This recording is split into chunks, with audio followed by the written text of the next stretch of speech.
یسألونک عن الخمر والمیسر، لوگ آپ سے شراب اور جوئے کا حکم پوچھتے ہیں. قل فیہما اسم کبیر، آپ فرما دیجئے ان دونوں میں بڑا گناہ ہے. اسم کبیر بڑے گناہ کو کہتے ہیں،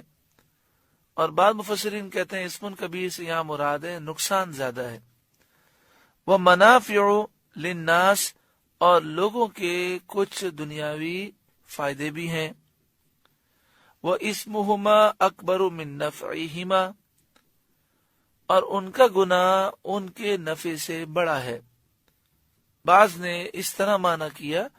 ان کا جو نقصان ہے وہ نفع سے زیادہ ہے.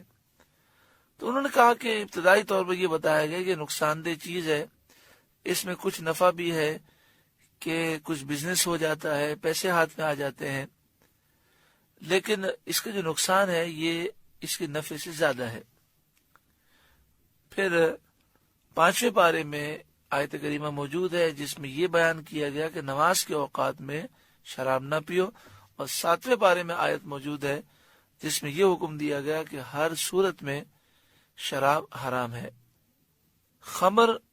یعنی شراب کے ہر قطرے سے بچنا ہے، ایک قطرہ بھی پینے کی اجازت نہیں ہے.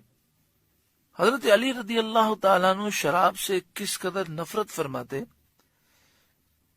کہ تفسیر خزائن العرفان میں خلیفہ اعلی حضرت علامہ مولانا سید صدر الافاضل مولانا نعیم الدین مراد آبادی علیہ رحمہ لکھتے ہیں کہ حضرت علی رضی اللہ تعالی عنہ نے فرمایا، اگر شراب کا ایک قطرہ کنویں میں گر جائے پھر اس پر مینارہ بنایا جائے تو میں اس پر اذان نہ کہوں، اور اگر دریا میں شراب کا قطرہ پڑے پھر دریا خشک ہو اور وہاں گھاس پیدا ہو، اس میں اپنے جانوروں کو نہ چراؤں. پھر حضرت صدر الافاضل آگے لکھتے ہیں، سبحان اللہ، گناہ سے کس قدر نفرت ہے. رزقنا اللہ تعالی اتباعہم، اللہ تعالی ہمیں ان کی پیروی کی توفیق عطا فرمائے. شراب غزوہ احزاب سے چند دن بعد حرام کی گئی. آگے ارشاد فرمایا، وَيَسْأَلُونَكَ مَاذَا يُنْفِقُونَ، اور وہ آپ سے پوچھتے ہیں کیا خرچ کریں، یعنی کتنا مال خرچ کریں. پہلے جو سوال تھا پچھلے رکوع میں وہ یہ سوال تھا کہاں خرچ کریں،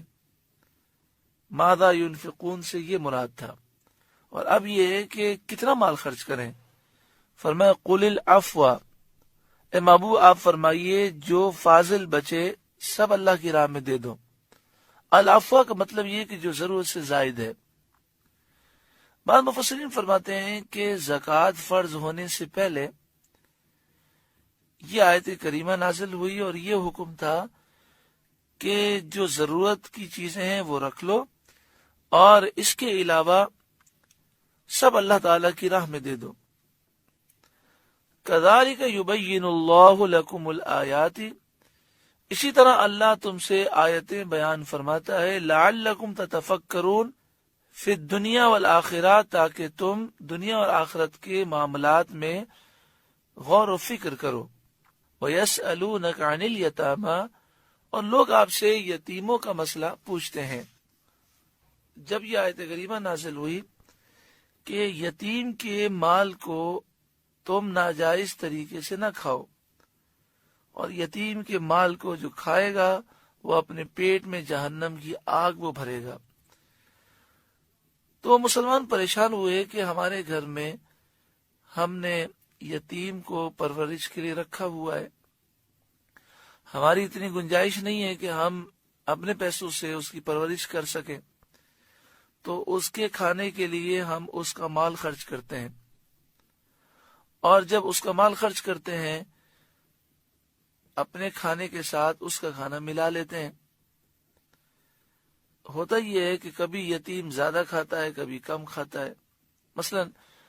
گھر میں 5 افراد کا کھانا پکتا تھا اور اس پر خرچہ 100 روپے آتا تھا. اب یتیم آ گیا تو اب 6 افراد کا کھانا پکتا ہے اور اندازہ یہ ہے کہ خرچہ جو ہے وہ 120 روپے آ رہا ہے، تو وہ 20 روپے یتیم کے مال سے لے کر ملا لیتے تھے۔ اب ہو سکتا ہے یتیم نے 20 روپے کا کھانا کھایا، ہو سکتا ہے کم کھایا ہو سکتا ہے زائد کھایا ہو، تو وہ پریشان ہوئے کہ اب ہم یتیم کے لیے الگ سے کھانا اس کے پیسے سے بنائیں۔ تو پھر مسئلہ یہ ہوتا تھا کہ کھانا بچ گیا تو اب یہ کس کو دیں، خود تو کھا نہیں سکتے، اور کبھی کھانا کم پڑ گیا، تو اس کے لیے انہوں نے سوال کیا، تو اللہ تبارک و تعالی نے یہ آیت نازل فرمائی اور اس میں بتا دیا گیا کہ تم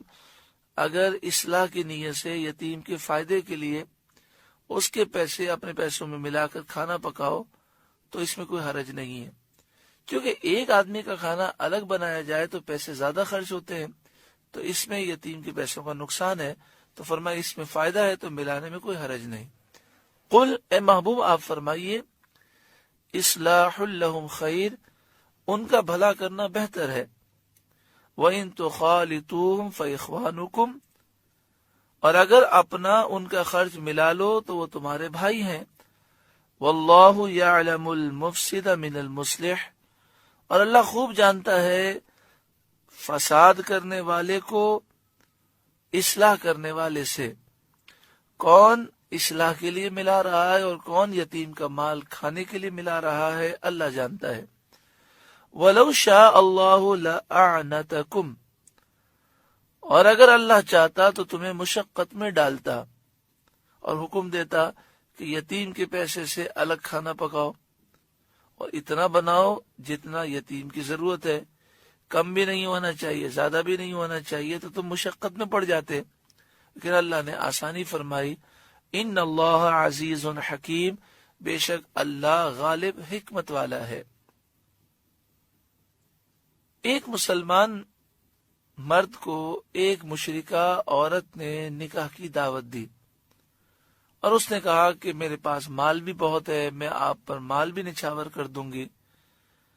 تو انہوں نے معذرت کی۔ نبی اکرم صلی اللہ علیہ وآلہ وسلم کی بارگاہ میں جب یہ مسئلہ پیش ہوا تو آیت کریمہ نازل ہوئی اور اس میں یہ بیان کیا گیا کہ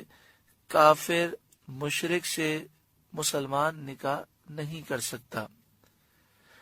نہ کافر عورت سے مسلمان مرد نکاح کرے اور نہ